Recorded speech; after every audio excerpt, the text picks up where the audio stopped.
We wanted to know what made you want to get into this industry of television? To tell you the truth, everything started when I was a kid. My first love was radio. I love the fact that you can use sound effects, you can use your voice, tell a story, create a theater of the mind. And when I was a kid, I would play with a Raggedy Ann and Andy cassette recorder. You guys remember what that is? Yes.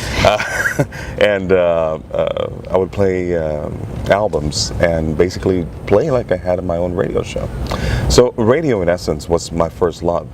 I discovered video, through several projects that I needed to do for high school, and I realized I had a knack for it, and created a few things here and there as far as that left the teacher saying, "How did you do that?" It was just using the technology of the time, but trying to use it in an innovative way. And I realized that I liked communicating. I liked the theatrical part of it, but I liked the community part of it, the responsibility that you have, to inform a community. When you were at UT Austin, did you have any challenges that you had to overcome being at the university? Well, one of the biggest challenges you have as a student is having to balance work and balance school and balance the social life, and especially working in radio. You're working in the nightclubs, and you're working in dances, and that's a very different kind of work balance that you have to do. So that was basically it. The other great challenge is just realizing just how many opportunities there are out there. I was looking at a video yesterday regarding the internet. It was 1994, and people on, I believe it was a morning show, one of those morning shows, they were asking, what is the internet? Nowadays, you have so much information, you have a wealth of information.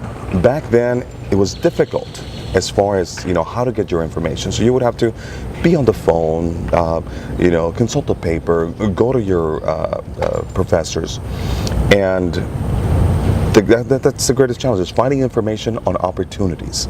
And that's how I ended up with the Congressional Hispanic Caucus Institute. That's how I ended up working up with the Texas State Lottery, because I had to go out and reach people. How do you balance what you do now? Very delicately. Okay. I have to. My day is planned the day before. Like this morning. I drop off my son at 8. I'm here with you doing this interview. I have a class. I get out of here. I have breakfast. Spend some time with my wife. I go to work. Produce an anchor of the 5.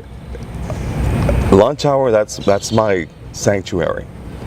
A lot of people don't know this, but I have lunch in a conference room in the dark because I just need to unplug. And it's a way of just having my mind, rest a bit. And then it's, help write the 9 o'clock and help write an anchor the 10 o'clock if necessary. And we do the radio briefs, pre-recorded radio briefs, and then we do it all over again. So it's real, very well laid out, well planned. But you love it. Yes, I do. It's my life. And then I have to live it, And whenever there's an opportunity to do something different, I consider that like the dressing on the salad. It's something, I can change the monotone feeling of the day. How is it teaching broadcast advertising production? I love it. I really love it. Again, when I first started, I started out in radio, and I started out in radio production. I started being a DJ. I also did TV production on the side, just because, again, I had a knack for it. And you pick up a lot of things, and you realize, you learn a lot of things throughout the way, and you realize that the best way to give back is to share that knowledge that you've gathered throughout the years. Just give it back to someone that it's going to be your colleague pretty soon.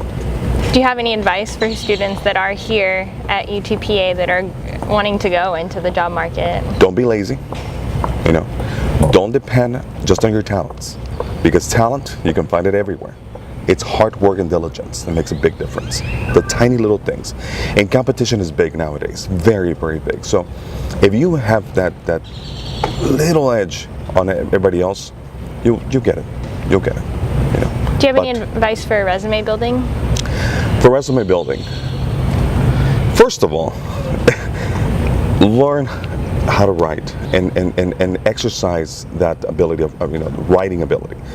Do a blog, have a journal, but just exercise your imagination, exercise your ability to express yourself. As far as resume building is, talk to different people. people don't realize that they think you just one resume and that's it. You know, it's a cookie cutter. And no, it actually has to be catered to each different job. You know, I tell my boys, like, you're not going to approach a girl, different girls the same way. You know, each one has their own like. So each job has their own different things that they want from you. And don't think from your point of view. Think from their point of view. What do they want? What are you going to give them? Don't come in and say, look, I've done this, I've done that. Well, you know what? We have hundreds of people doing that. But tell me, what can you do for me? For the job. Okay. Thank you so All much. right. Yeah, I think that's good unless. Yeah, do you want